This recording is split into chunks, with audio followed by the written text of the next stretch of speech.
So hello guys, welcome back to my YouTube channel, and this day I want to give you some very brief explanation as to what and how genetic modified foods or GMOs are made, and why Kenyans should not be worried by the lifting of bans against all the growing and importation of GMO products. So what happened is that a few days ago, the government led by the new president, President Willam Ruto, announced that all GMO products are free to get into our markets, meaning that that is what we will be eating most probably. But then Kenyans are not sure how to interpret these outcomes because they are not sure whether the GMO foods are safe or they are not, whether it is a good move or not. But through this video, I just want to make a few matters clear: what GMO is and what GMO is not. First of all, you see farmers, when they want to plant, they always go to Agrovet to buy seeds. Why don't they use the seeds that result from their previous harvest? Because seeds that you buy from the Agrovet have some superior characteristics. That means they are a bit more productive. They could be resistant to some pests. They could be resistant to drought. They could have some other particular characteristics that make them survive better in an environment where your previous crop, could not do better. That is why it is very important to have the idea of seeds behind the GMO conversation. Because GMO means that, you get seeds that you buy from the Agrovet. You get them not through natural breeding, not through natural breeding, but through a process of genes transfer. How the seeds you buy in the Agrovet are made, it is through cross-pollination. You take, let's say, a maize from Machakos, you cross-pollinate it with maize from, let's say, Nyeri, which is high productive, and then the maize from Machakos, it's more resistant to drought. So the resulting seed has two characteristics, and that is what we sell to you at the Agrovet.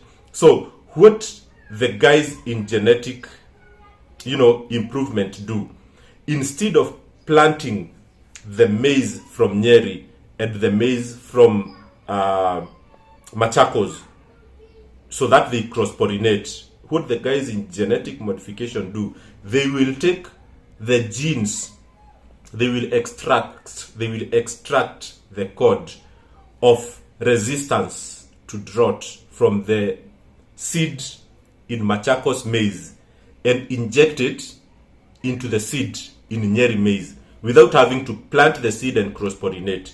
So that is what genetic modification is. It means you will pick genes that produce certain characteristics that are interesting. You pick them from the crop and you go to the lab and you inject it into the crop you want. And then, boom, all of a sudden, you have a crop that carries all the interesting characteristics. So that is what we call genetic modification. The truth is, there is no research that has proven that, that genetic modified crops and foods have adverse effects on human health. But the fight we face today against GMOs is simply a fight of the unknown. People don't want to sail into new territories. They don't want to sail in waters they have not explored before. Because someone gave this example that, why people fear genetic modified foods. It is because of this kind of example that they gave. If, as I have explained to you, you are picking several genes, let's say even 10, and then you inject it into a plant. So this is a plant that contains genes from several plants that they don't know each other. They have not even spent time to know each other. It is not even through cross-pollination that they have known each other. They have just been foreignly introduced into a crop. And the fear of scientists is that, when you put genes together, they might fail, to be compatible. They might fail to be compatible. And the results of gene incompatibility its development of maybe outrageous organs.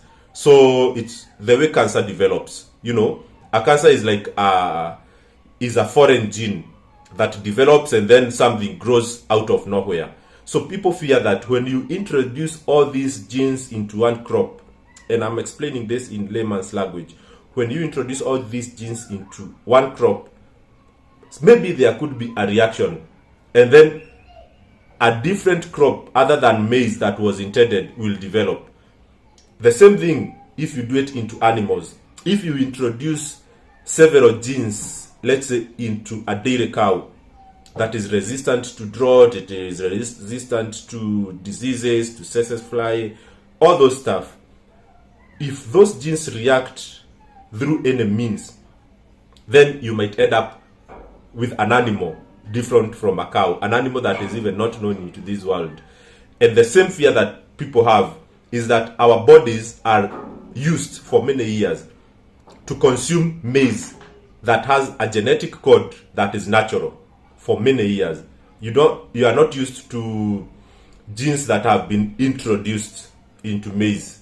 So people fear that once you inject genetic codes that are foreign into maize, they might get into your body and become foreign. So that is the biggest fear that people have with GMOs. But as I have said, there is no scientific proof that there are adverse effects.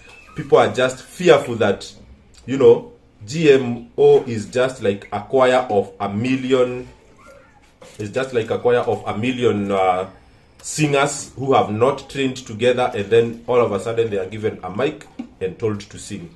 So the results you can only imagine. So that is the biggest fear. But in my thinking, it's a good move. GMOs are good.